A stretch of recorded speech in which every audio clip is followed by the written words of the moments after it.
Hi, and welcome to the Thinking Out Loud podcast, a show with meaningful conversations in English with non-native speakers. My name is Jendrek, My name is Masha. and we are two English teachers who, Who very ambitious. Because because we are going to teach you the hardest skill in all English. which is The hardest thing is something that many people fail to notice. It is that informal, often group conversation between, 3 to 7 people in a group. This is the hardest skill in all English. And this is really something that is quite different from when you are one-on-one with someone. And I don't mean English classes, but I mean just conversation, right? A one-on-one conversation versus a group conversation. Suddenly, things get totally out of control, and you become a different person as a speaker, of course, and also your skills vary, depending on who's taking part in the conversation, and this is an absolutely interesting phenomenon that I think needs some exploration, and but after all, training. it's just a conversation. Why do you think your classes one-to-one when you have, you know, conversations with people, why are not they are not helping people to have There group are yeah, there are limits. conversations? There are limits to what I can achieve as a teacher with individual students. I mean, it's very often much, and I think it's also your case. That there are people who well, come to us and they say that well, they need to work. Typically, they need to work on their language because of this and that and that.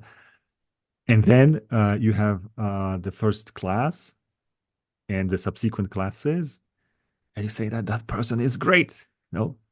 That person is absolutely competent linguistically, in our classes, and you sort of try guessing what is wrong with that person that she or he is seeking help of a teacher, right? Hmm.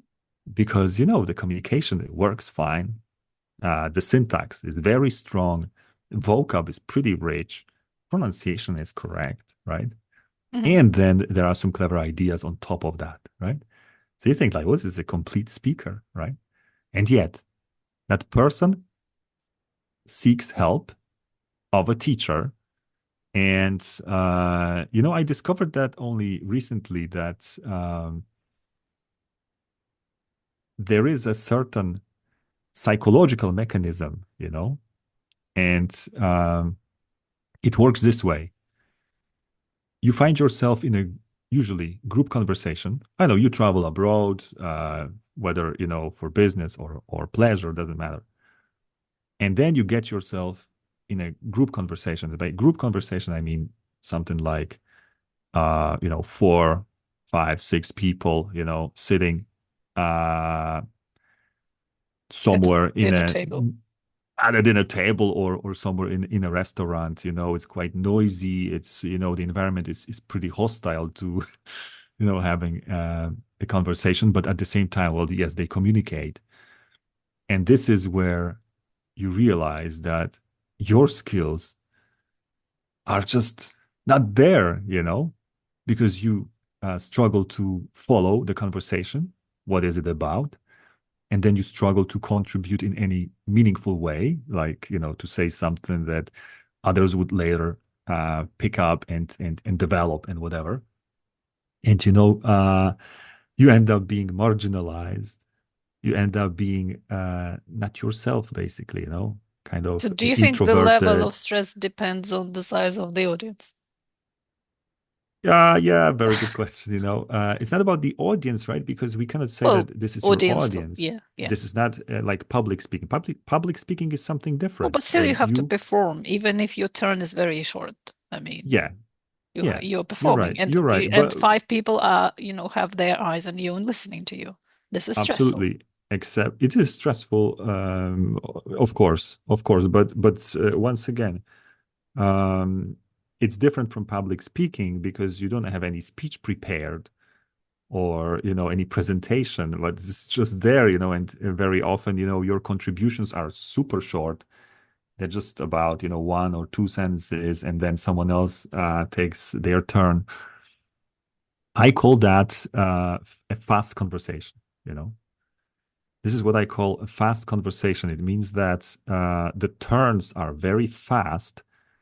Topics change quite abruptly. Hmm. And I also say that this is the hardest thing in any foreign language, having my experience with French, of course, with other languages too, English, why not? And I think that, this is something that is the hardest to do, that is to function and to be yourself in a group conversation. Like the It's like, pinnacle, the ultimate. yeah, this is the ultimate skill. This is honestly the ultimate skill, Of course, these conversations may vary because you may be among friends, it's different. You may be among colleagues, it's also different. You may be among, let's say, some kind of people who are higher than you in some sort of hierarchy, your bosses and so on. So everything, everything is different. Each time this conversation is different.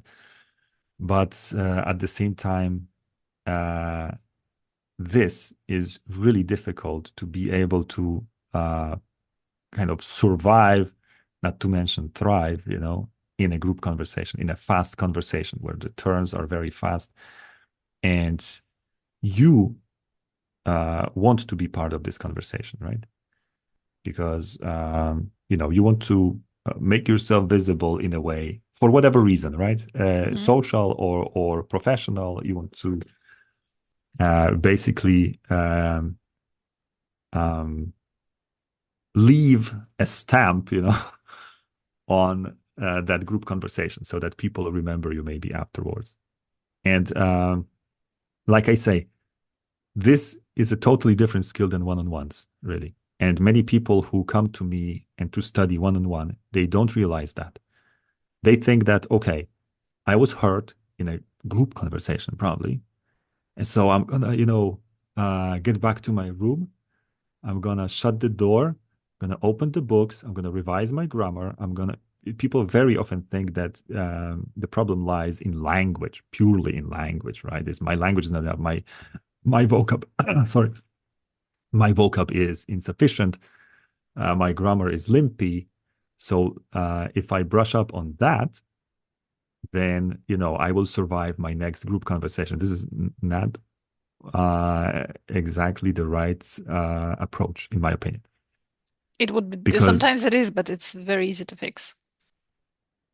what do you I mean? mean, I mean, if the problem is that while you were finding for this particular word in your, Hmm. you know, vocabulary, you missed your turn, then yes, learning more Ah, words will yeah, definitely help you. But this is very easy, kind of easy to but fix. this is only one level. Yeah, this is Yeah, only one if level. it's only this, then And it's very, very often, I know that sometimes it's very easy to blame, let's say, your language for everything, for the misunderstanding, for getting lost in the conversation, because after all, the conversation takes place in English, let's say, right? And it's obvious that you need the skills, simply English language skills, to function properly. But I think that something like one missing phrase or an item of vocabulary, that was, let's say, crucial, critical, to understand the whole conversation. It is so rare, honestly, that yeah. the conversation depends on just one concept, that you are missing in your vocab. So, or not to mention grammar structure, right? people, I think, overrate the Grammar, yeah, importance of definitely. grammar, like, the importance of prepositions or some other things, and they think that, they are not being understood, for example, because their grammar is bad. I don't think, I mean, this might be part of the reason, but very often it's not, because there are these superstructures that go beyond just individual phrases or even sentences. There is something called the discourse, and there's a lot of psychology here. There is also a little bit of culture, but there are processes that happen in a fast conversation that escape people's attention, but they are extremely important. And if you realize what is happening there, you improve your chances of success. So you're going And to become a psychologist now. I that's a good. A Yeah, I coach. mean, A coach in uh, fast conversations. A coach. yeah, sort of.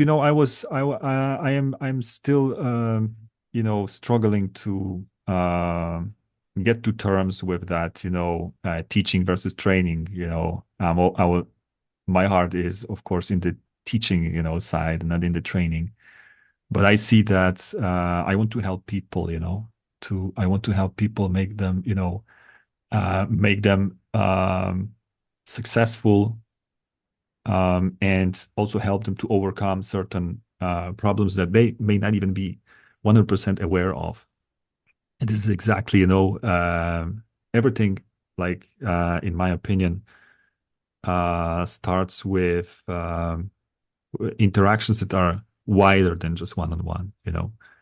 This is what you should be training. It's kind of counterintuitive, because you think, that if I sign up for a one-on-one, then I get 100% attention of my teacher. I get more talking time. I get more of everything, right? And more value, which is true to some extent, but it doesn't And for actually other help you. purposes, yes. Yeah, but it doesn't help you in group conversations, simply. Because in a group conversation, you have to fight for your turn.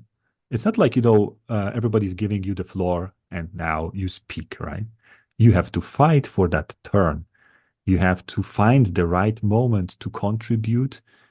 You have to observe and listen to what is happening, and then, look for some signs that, okay, maybe now is the time for me to say something. And also, I guess the goals of a group conversation are different than the goals of one-on-ones, because, like, the group conversation is usually about uh, constructing something together. It's like, adding something, like, just basically building that snowball Yeah. together.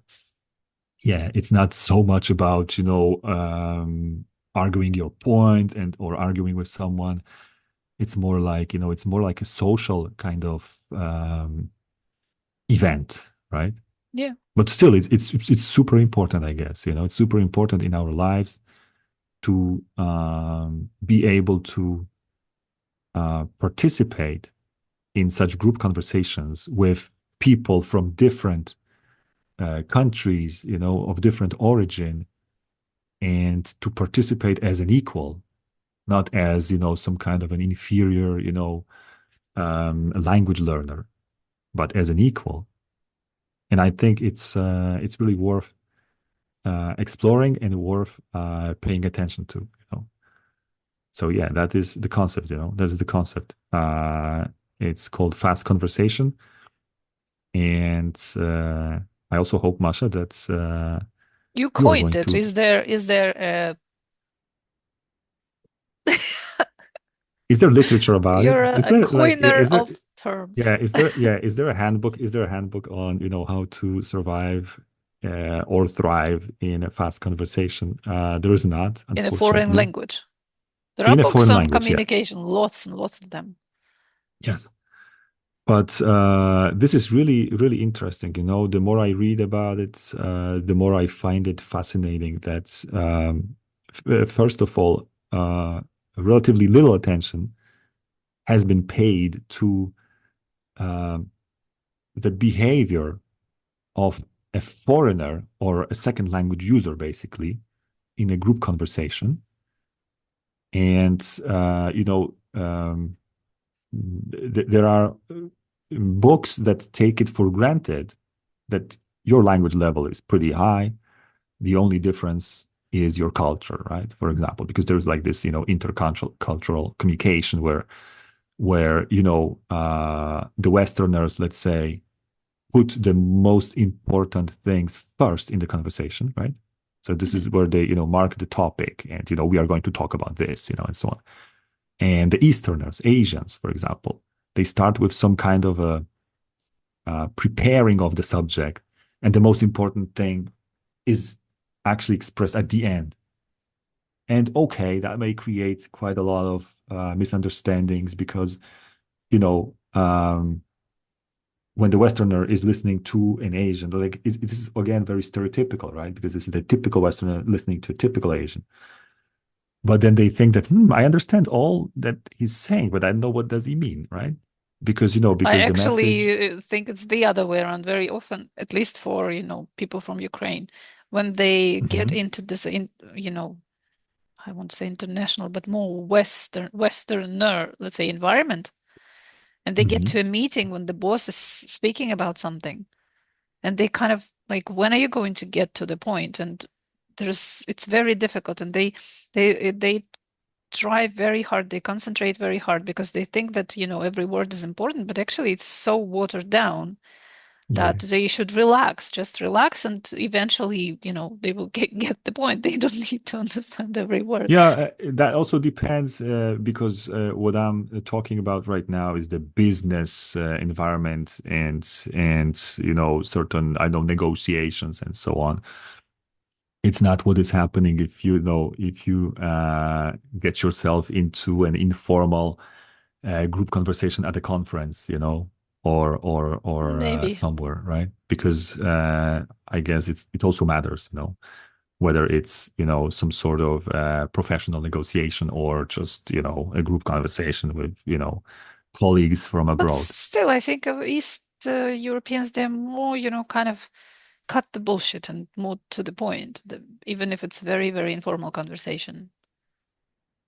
Yeah, you're right. You're right. But there's also the whole culture of the small talk that I guess we don't share, It's foreign right? to us, totally. Yeah, Yeah. it's totally foreign. Like, it's starting the conversation with some kind of irrelevant to us Yeah. things. Yeah, And it's true. they get But sometimes too personal for our taste, let's say. But yeah, questions are sometimes too personal. But for them, it's yeah, okay. Absolutely yeah, okay. yeah, absolutely, absolutely. So, but these are cultural differences, Yeah. it's just one level. Hmm. There are other things, but again, I'm going to stick to that point of view that the linguistic aspect of fast conversation um, is not that relevant. So if you fail at fast conversation and then you return to your books and you think that the remedy is to improve your grammar or widen your lexicon, and I don't think this is the right thing to do, right? And that's why I think fast conversation needs greater attention.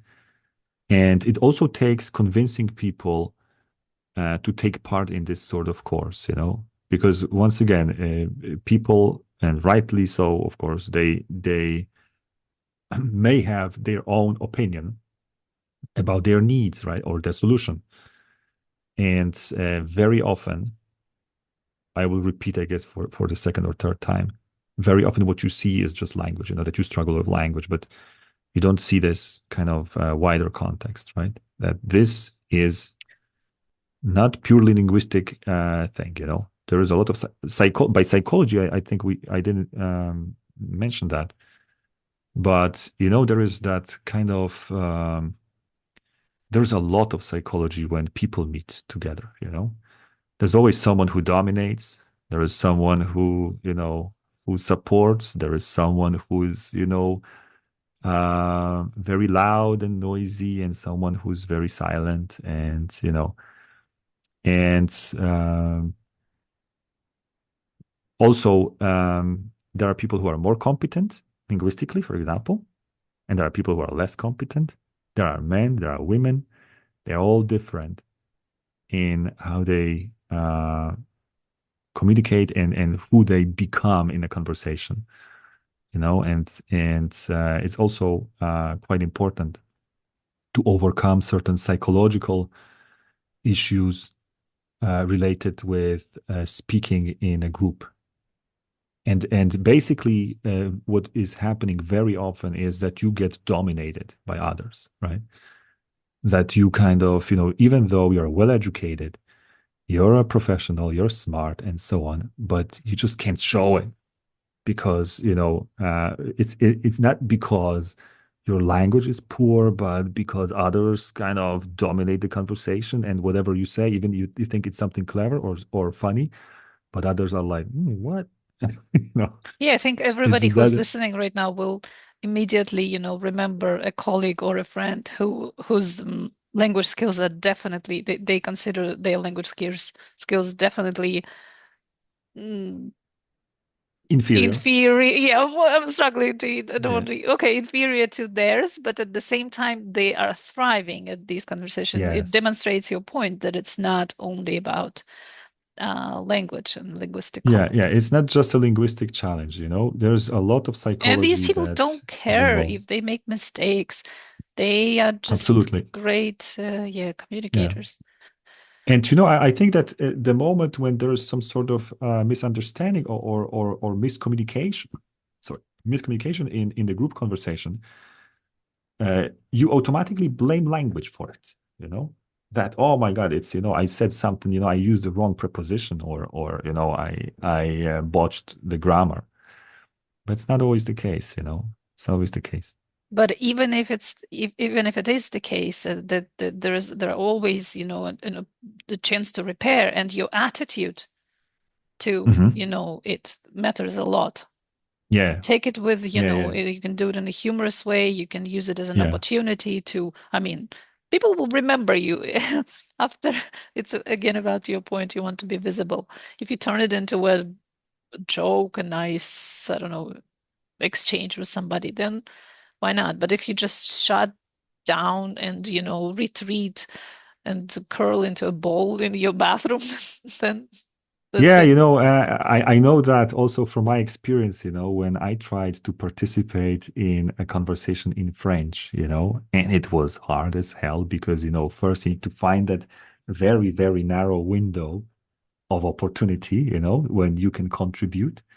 And once you actually find this window, and it's, let's say, not too late because, you prepared your contribution a little bit before, you find this opportunity, but the subject has changed, so it's quite tricky too. But let's say that you actually managed to get in and to say something, and then you worry about the linguistic aspect of that, and so on and so forth. It's honestly, it's a hell of a work, that you need to do in order to contribute, and in order for others to kind of, mm, take it in naturally, because this is our goal, right? You want to participate, not like, you don't want to shock people maybe, or make a clown out of yourself, but you just want to contribute meaningfully so that you are part of the group, right?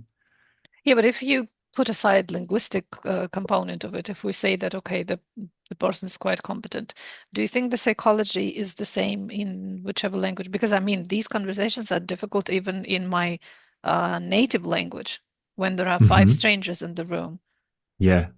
Oh, and there is that's a something at great stake. point. I mean, Definitely. imagine, yeah, yeah. I mean, even family reunions, when we are sitting, by the table Not in and my discuss. case, but okay. All right, but no, I'm just, In my case, I'm they would thinking, be very, very difficult.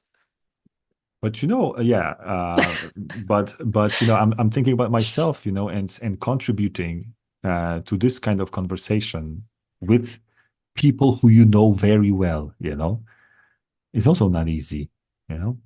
I don't know. It's also No, not easy. not for me. No. No, but you have to be careful, because you don't want to hurt someone. You don't want to say Ah, something that well, is but too, yeah, of that course. is Yeah. too explicit or something. You have to thread carefully, yeah. But this is in your native language, But with Add strangers, it's much, much more or difficult. yeah, with strangers, it's 1 or 2 leagues Especially if higher. it's not, speed dating, but if it's your colleagues and your relationships later will depend on how it went. Yeah. Yes. Yes, absolutely. But sorry, Masha, we sidetracked. You asked something about Psychology is the same psychology. if you have these conversations in your language or in a foreign language. If we put aside the Except it's true. Except there's another layer connected with foreign language, speaking foreign language. And there's a lot of hesitation. There's a lot of doubts, coming, and yeah. So yeah, the psychology is, I presume, pretty much the same, except there's another layer of difficulty added, which is the fact that the language you speak is not your first; Mhm. it's your second language. So it means that you are right at the beginning, not exactly yourself. I mean, you know what I mean? That you are some kind of a construct that that you are generally in foreign languages, right? Yeah, Because we act differently, whether we speak L1 or L2. definitely. So yeah, so and this is what makes group conversations, fast conversations, so amazing a subject, because of the complexity, because of the number of factors that contribute ultimately to your success or failure. And I think this is also something that is worth training, worth preparing for, because once again, it's something that is totally different than a one-on-one conversation.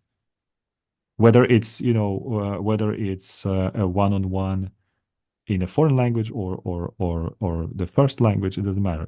It's a different type of conversation where you have much more room to express yourself and so on. But it's totally different when you're in a fast conversation. There's just something that came to mind when you were talking about, people choosing strategies when they realize that there is a problem. I listened to a podcast on emotional intelligence the other day, and the guy, dude, he was really good, and what he's doing, the work he's doing, he's actually very practical. He's teaching people the, regulation strategies, how to regulate your emotions. And he starts with, many people cannot identify. They confuse, for example, the most confused emotions are anger and stress. But Mm-hmm. stress is, after all, when you don't have resources to do what you have to do.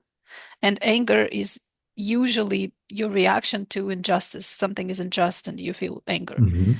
Mm-hmm. But of course, if you don't understand the difference, you will be, I mean, uh, crying and hitting your pillow will not help you with stress. I mean, it's a wrong strategy. But if you are not And by able you to mean it, identify your sorry, emotion, I don't know if I can relate to it, but you mean that people confuse anger stress and anger. or yeah, and they basically And of course, if you think reach that you are angry, you for would wrong go solutions, because everybody tells you that it's good to release anger. Go and shout at, at, smash at some yourself in the things, yeah. mirror, smash something, or I don't know, do whatever. But if you're actually stressed, this Mm-hmm. strategy is not going to help you. So it Yeah, starts with yeah, understanding your problem. And you say that people may yeah. have an opinion that their problem is linguistic and they apply this and this strategy. But it doesn't make any The sense point, because yeah, yeah, they absolutely, cannot absolutely, identify the absolutely. the I think problem. that So it starts I with th identifying, yeah, the it starts with problem. identifying. Yeah, you have to kind of search your soul in a way, and uh, be open to a potential different solution than what you originally think. Yeah. Because, and I'm not claiming that, that in each and every case, the solution is that you should, practice a group conversation or so on. Maybe your syntax is in fact failing, and Yeah. there are certain technical obstacles that, because I think that, to be able Or you don't to really, understand knock knock jokes. I mean, this can yeah, yeah, just blow your wow, mind. Totally. yes, but to be able to participate in a fast conversation, I think you need to be around B2, even though I'm not a huge fan of these, categories like, A1, C2. I'm not, I don't really think that, they are objective and so on. You can have a person who is A2 and who's pretty good at, conversations and then or communication in fact, right? Hmm. And you may have a person who's like, I don't know what, C1, but struggles with a group conversation, struggles with maintaining their character and so on, their true self, yeah. So So first of all, you that's need to find your true self. That's maybe even a problem. Are you not daunted by where this, but it might turn out to be a rabbit hole? it might, but it's such a fascinating part of life. I mean, fast conversations and generally group conversations, and they happen very often. And actually, soon they may They become obsolete. You're right. Given what is happening, So you given don't have much the time. growing, yeah, given the growing isolation. But I think people will meet anyway. But this is also a good point, Masha, that uh, i- in the era of AI and AI assistants and also AI tutors, for example, Duolingo in one of its services right now is to offer conversation partners. Of course, these are AI bots, but from what I heard, I haven't tested them, but from what I heard, they are pretty not only convincing as conversation partners, but also pretty flexible, and responsive and so on. So you can really have a successful conversation with that kind of a bot. But I don't think, unless of course bots get augmented and so on, I don't think that you can actually train a fast conversation, a group conversation with AIs. Why? And Get that is, four AIs, get Claude, ChatGPT, and Gemini in the yeah, in same one room, yeah, in the conversation, and same that's room, it. yeah. Oh, But the that's problem is going to be that, a problem. You will feel but the problem so is, Masha, that, inferior. yeah. That's a sure way to kill But your the problem, self-esteem. the problem is that AI chatbots or AI personas, whatever we call them, are basically submissive to humans. So if you want I to don't know what's speak, going to happen if you put three of them together and a human. Will they still be submissive? they might be even programmed not to be submissive. But Yeah. imagine your computer or soft piece of software, whatever, is not submissive to you. What do you do? I mean, you hit the keyboard and say, "Shut the fuck up." It's me speaking. I'm the boss. I am your boss because you are just a software, right? So you can, in a way, silence or cancel your Claude, your ChatGPT, your AI partner, because it's me who's the boss. You do what I say, right? And even if, of course, we talk about a training situation, so but it's not really what is happening between people, because when you are with real It's definitely what's people, happening with among some people, but because there are also power power relationships, dynamic, among there's, people. yeah, Of course. I mean, if you yeah. speak in a group and one of the participants is actually your boss, well, your boss will probably get the floor whenever they want, because Mhm. it works like that. It's pretty much the same with, but with ChatGPT and AI assistants, you are the boss by nature, right? and it feels kind of, it's a different, I think it's a different feeling, because imagine being dominated by AIs. I mean, it's like, the hell, you guys, shut up, I'm gonna click here and I'm gonna speak, right? Well, but And you started with whether it's possible to train these. Of course, it's possible. You create a simulation program, and that's it. yeah, And Masha, they will but do but what you know, needs to be done but for the purpose of the but simulation. at the end of the day that these are just machines, right? And you can Well, we can override go them, back, or of you can course, to dominate them. discussing this again, but we are Yeah, here to talk I about think I think that fast conversation is a purely human phenomenon, right that now. Yes. that has to be trained also with humans, among humans, and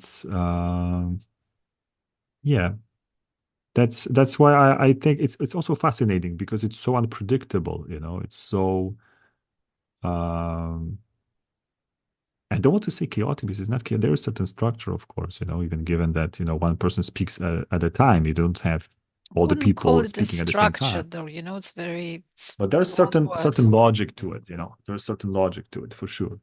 Logic, Yeah. maybe. All right. So anyway, that is a course that is in the making, and I'm really excited about this. I know it sounds very cliche, I'm excited about what I'm doing, but this is the first time in a long, long time that I feel the kind of excitement of breaking the ground and doing something that uh, is really needed, something that is really quite hard to realize at first, but then when you realize it, you know that this is a skill different than anything else. The skill of fast conversation, the skill of participating and contributing to a group conversation. So yeah, that's what it is. That's what I think is also a challenging thing on behalf of the teachers, a challenging thing on behalf of the students. But I guess it's doable. You can train yourself, you can prepare yourself, you can also alter your mindset a little bit about what's happening, because if you keep treating group conversations like one-on-ones or simply as a linguistic phenomenon, you may be missing something very important, and this something is causing that you're simply unsuccessful. In these conversations, Yeah, not in thanks general. for finishing. Yeah, yeah, yeah. Oh, yeah. Okay, good. Yeah. It's I'm already picturing your video on YouTube. You feeling like you are, I don't know, excluded all the time, isolated, marginalized. You're unsuccessful in life. Your wife left you. Your children don't respect you. Here is what the you answer. need. Yeah. But I think that failing at group conversations, kind of spills over, your perception of yourself, your skills and so on, for sure. So that means that you may think that there's something wrong with you, at the end of such an encounter, because it's really painful, if you sit silently in the corner, even though you've got the grammar, you've got the vocab, and so on, but you are just dominated and kind of And you've got something to say, most importantly. and you've got Not only something a to book. say, of course, but but the thing is that a failure, if I can call it like that, in a group conversation, it can really affect your perception about yourself, your self-esteem and so on. That's why it's super important not to give in to these kind of dark thoughts, about yourself, but to simply take a different perspective and approach the next time a meeting like that is taking place, approach it from a different perspective, simply for a different mindset, with a different goal in your mind, and so on. For some people, it comes naturally, I guess, um, and for some people, it's a totally new skill. Do you think it's transferable? You mean, what do you mean by Well, transferable? I Like, mean, if you thrive in group conversations in your own mhm, language, mhm. and you place Yeah, it. okay, great. I was thinking for a second, if it's transferable, if I am a king of group conversations, can I transfer my skills to you? Oh, yeah, I yeah. don't You think will so. simply open some. I don't think so. I don't think so. But yeah, I think partially it is if you only liberate yourself from that thinking about language, because that is really critical to stop worrying so much about correctness, about even naturalness, or whatever, but to simply, to contribute. This is very important. To contribute, not to stay silent, not to overthink. These are, of course, all of that is really difficult, because it's very easy to say something stupid, maybe.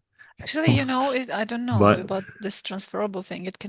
Might even do you a disservice if you're a great Mhm. um, at group conversations in Conversationalist. your own language, Yeah. and you're very eloquent and stuff, Hmm. and then you understand that, I mean, there's very little chance that you can achieve the same level in a second language. I mean, it's possible, of course, but I don't know if it's even worth. I mean, for some people, Hmm. it's definitely worth time and effort and money to achieve the same language proficiency, the language level of proficiency in the second language, in foreign language. But you will be constantly comparing yourself. I mean, I'm so good Yeah, yeah, at you're my right. You're mother right. tongue, and here I'm just, stumbling over words Yeah, and you have always to choosing assume. Yeah, the words. I mean, I'm choosing the next best word because I don't know yeah, the yeah, word yeah, that yeah, will yeah. do it. And this comparison may send you down this, Yeah, you're rabbit right. hole of, yeah, Yeah, yeah, you're right. I think you have to assume simply slightly different personality, even, in the a foreign little bit language. inferior. A little bit. Well, it's debatable what it mean inferior, Linguistically, you but will always be inferior in the yeah, second language, always. yeah. I mean, the goal is to kind of copy yourself from the first language, as credibly as possible in the, or to recreate yourself, in the second language, in the image of yourself in the first language. But to be honest, it's a hard thing to do. There will always be some kind of a distortion. You will always be a slightly different person Yeah, yeah, in the yeah. second language. Like, what I notice about myself when I speak in a group conversation in a foreign language is that, for example, I lower my voice even lower. It gets even lower. I'm speaking like,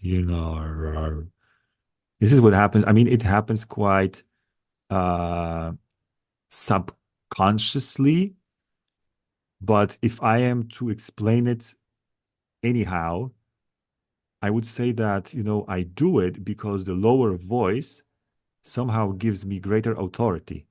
Yeah, for So what men, I'm that's so Yeah, true. for men. Yeah. So, Yeah, so what I'm losing at, let's say, the linguistic level, because, it doesn't matter if I know English, but if I get myself into a group conversation with internationals, with native speakers as well, you know what happens? My skills suddenly are like, whoa, shaky, right? shrink. They shrink. They shrink. This is a natural phenomenon. This is what happens. You get yourself in a group, and you see that the group is pretty competent, and you feel like insecure suddenly, right? Yeah, And my defense coping mechanism, strategy coping strategy, is to lower the tone of voice, so that will give so you that more credibility, I power, don't know what does it authority. give. I mean, I don't know what does it give me, but this is happening somehow on its own. Like I say, I don't control that too much, but I just noticed that you know last weekend. So yeah, and there are a lot of things happening, but definitely, I compensate.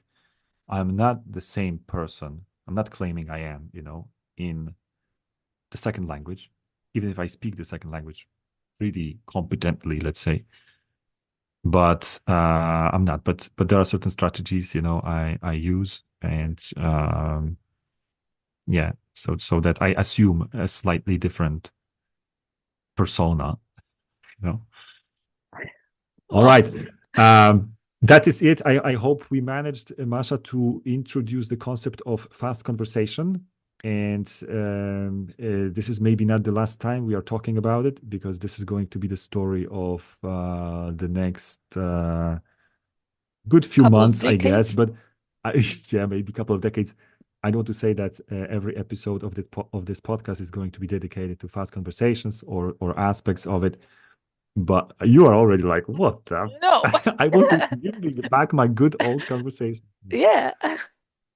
But it would be nice, Slow of course, and yes, you know. slow and thoughtful, and so on. But to be honest, yeah, this is a course that is in the making. You are more than welcome to sign up for it. Right now, we just collect email addresses, basically, of those of you who are interested.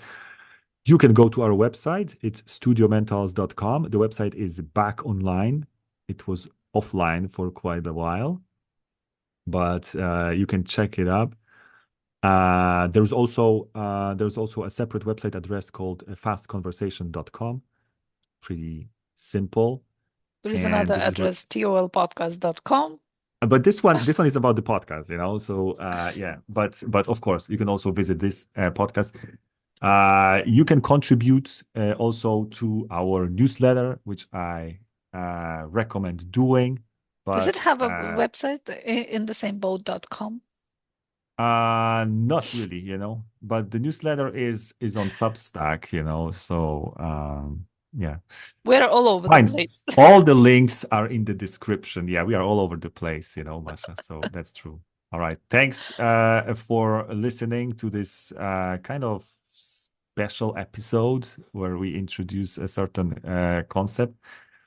And so over to you, Masha. So that was another episode of the Thinking Out Loud podcast. Thanks everyone for listening. Stay tuned for the next one. Bye. Bye bye.